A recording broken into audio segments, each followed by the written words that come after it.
ኦሪት ዘፍጥረት ምዕራፍ 49 ያዕቆብም ልጆቹን ጠርቶ እንዲህ አለ። በኋለኛው ዘመን የሚያገኛችሁን እንድነግራችሁ ተሰብሰቡ። እናንተ ያዕቆብ ልጆች ተሰብሰቡ፣ ስሙም፣ አባታችሁ እስራኤልንም አድምጡ። ሮቤል፣ አንተ በኩር ልጄና ኃይሌ፣ የጉብዝናዬም መጀመሪያ ነህ። የክብር አለቃና የኃይል አለቃ፣ እንደ ውሃ የምትዋልል ነህ። አለቅነት ላንተ አይሁን። ወደ አባትህ መኝታ ወጥተሃልና አረከስከውም፣ ወደ አልጋይም ወጣ። ስምዖንና ሌዊ ወንድማማቾች ናቸው። ሰይፎቻቸው የአመፃ መሳሪያ ናቸው። በምክራቸው ነፍሴ አትግባ፣ ከጉባኤያቸውም ጋር ክብሬ አትተባበር። በቁጣቸው ሰውን ገድለዋልና በገዛ ፈቃዳቸውም በሬን አስነክሰዋልና።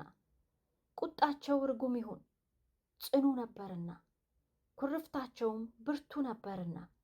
በያዕቆብ እከፋፍላቸዋለሁ፣ በእስራኤልም እበታትናቸዋለሁ። ይሁዳ፣ ወንድሞችህ አንተን ያመሰግኑሃል።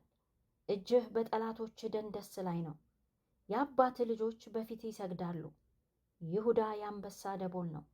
ልጄ ሆይ ከአደንህ ወጣ፣ እንደ አንበሳ ሸመቀ፣ እንደ ሴት አንበሳም አደባ። ያስነሳውስ ዘንድ ማን ይችላል? በትረ መንግሥት ከይሁዳ አይጠፋም፣ የገዥም ዘንግ ከእግሮቹ መካከል። ገዢ የሆነው እስኪመጣ ድረስ የአሕዛብ መታዘዝም ለእርሱ ይሆናል። ውርንጫውን በወይን ግንድ ያስራል፣ የአህያይቱንም ግልገል በወይን አረግ።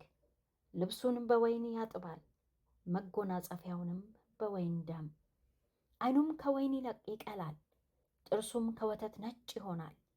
ዛብሎም በባህር ዳር ይቀመጣል፣ እርሱም ለመርከቦች ወደብ ይሆናል። ዳርቻውም እስከ ሲዶና ድረስ ነው።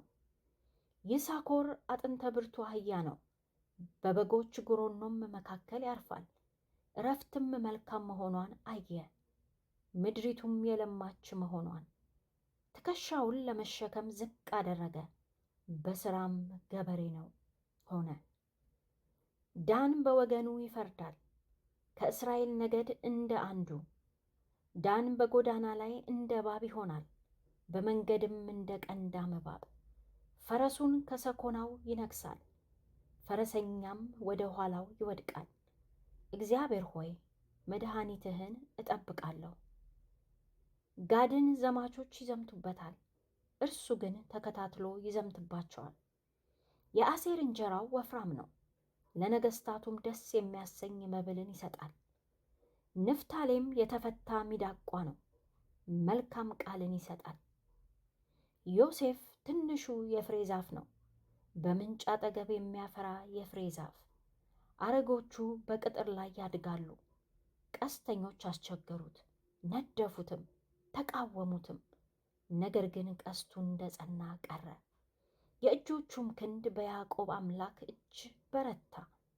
በዚያው በጠባቂው በእስራኤል አምድ በአባትህ አምላክ እርሱም የሚረዳ ሁሉንም የሚችል አምላክ እርሱም የሚባርክ በሰማይ በረከት ከላይ በሚገኝ በጥልቅም በረከት ከታች በሚሰራጭ በጡትና በማኅፀን በረከት።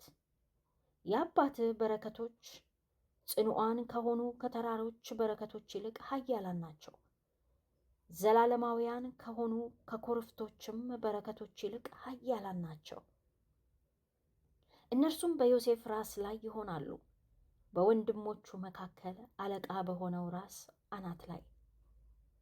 ብንያም ነጣቂ ተኩላ ነው፣ የበዘበዘውን በጠዋት ይበላል፣ የማረከውንም በማታ ይካፈላል። እነዚህም ሁሉ 12ቱ የእስራኤል ነገዶች ናቸው። አባታቸው የነገራቸው ይህ ነው። ባረካቸውም፣ እያንዳንዳቸውን እንደ በረከታቸው ባረካቸው። እንዲህ ብሎም አዘዛቸው፣ እኔ ወደ ወገኖቼ ሰበሰባለሁ። በኬጢያዊ በኤፍሮን እርሻ ላይ ባለችው ዋሻ ከአባቶቼ ጋር ቅበሩኝ።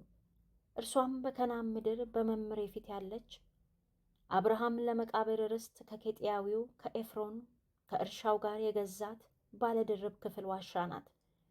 አብርሃምና ሚስቱ ሳራ ከዚያ ተቀበሩ። ይስሐቅና ሚስቱ ርብቃ ከዚያ ተቀበሩ። ከዚያም እኔ ሊያን ቀበርኳት። እርሻውና በእርሷ ላይ ያለችው ዋሻ ከኬጢ ልጆች የተገዙ ናቸው።